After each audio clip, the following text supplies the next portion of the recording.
It is time to continue our NCAA football win total series, and we continue it with the AAC, and we are on to Tulane. When we look at Tulane, they've been pretty dang good as of late. Willie Fritz took over in 2016, 4 wins, 5 wins, and then 7-6, 7-6, 6-6, 3 straight bowl games. Finally, in 2021, it was a bad year, 2-10. That was a rebuild year. 2022, they go 12-2 and win the Cotton Bowl, and then that brings us to last year. And Tulane starts off with a win against South Alabama. They lose against Ole Miss 20-37. That's where Michael Pratt goes down in game. That was a closer game than it looked.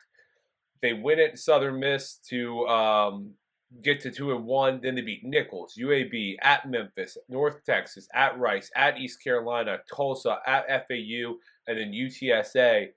That would bring them all the way to the AAC title game, where they lost to SMU 26-14. They would go to the Military Bowl to face Virginia Tech, and another loss, 41-20 there. So it ended up being an 11-3 season for Willie Fritz and Tulane, but Willie Fritz didn't coach the bowl game. Slade Nagel did, because Willie Fritz left, and that brought in John Sumrall. John Sumrall is 2 seasons at Troy, 12 wins, 11 wins. Great job he did at Troy. And we talk about Tulane this year, the big thing is they have to replace Michael Pratt.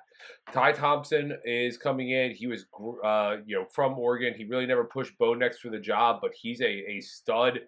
Got all the tools, lots of upside. It's his time to shine now. At receiver, Chris Brazzell goes to Tennessee, but they bring in Mario William formerly from Oklahoma and USC. They also bring in Shaz Peterson from Alabama. Yokeith Brown is a pretty good target, and they have Alex Bauman, the tight end. The receiving core should be just fine. At running back, Mackie Hughes is back, 1,400 yards and 7 scores in his freshman year. Shea Clayton Johnson's back as the backup. The running back situation is amazing at Tulane. Offensive line, Rashad Green's the only returning starter. There's some shuffling going around. There are some new guys stepping up. They also bring in WKU transfer Vincent Murphy to take at center.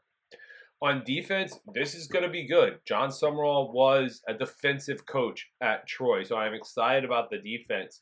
It's going to take some time, but I think they get going.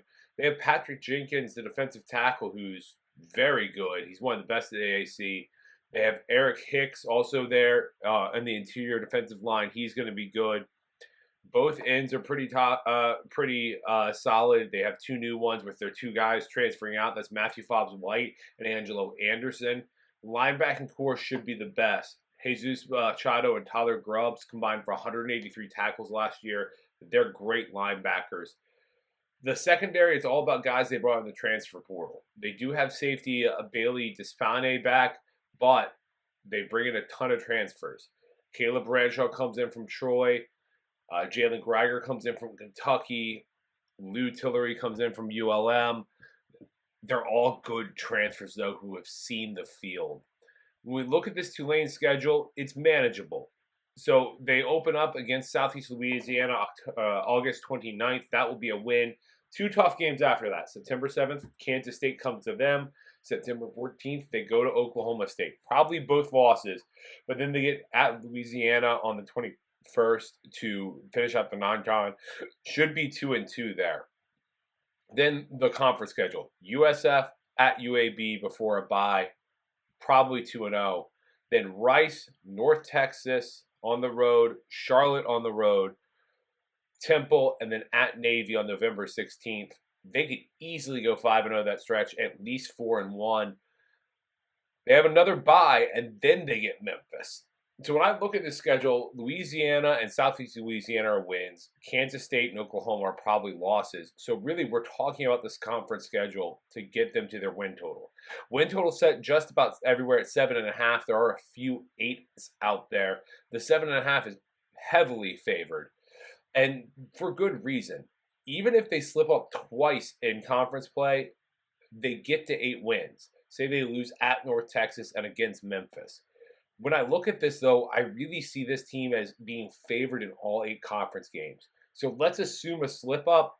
We'll assume it against Memphis because that's probably the best team they face. We're still talking about a 9-3 regular season. So what we're going to do is we're going to take the over. We're looking at the over 8. It's -115 at MGM for Tulane, and that's going to be our pick. Tulane over 8, -115. If you like this content, make sure to hit the like button, leave a comment, share it with your friends, and we'll see you next time.